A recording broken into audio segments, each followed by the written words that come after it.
phone problems where you can see names and dates on the screen as far as the display screen.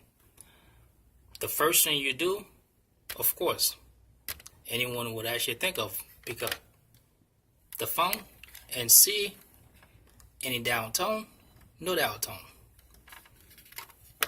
So now, what's the easiest thing to do? Don't think hard. The next thing to do, flip the phone and find out if the other end of this end, as far as the other wire, is actually attached in the back of the phone.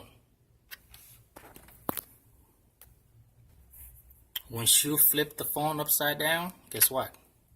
That was your problem, because the other end somehow came out, or someone could have just unplugged it. So you go ahead, plug it back in there.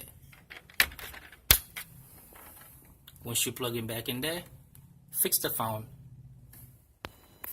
Once you put the phone just the way it was, you pick up the phone, and guess what?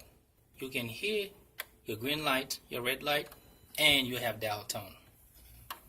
And this is how you fix no dial tone without thinking about the worst possibility. Always think the easiest way.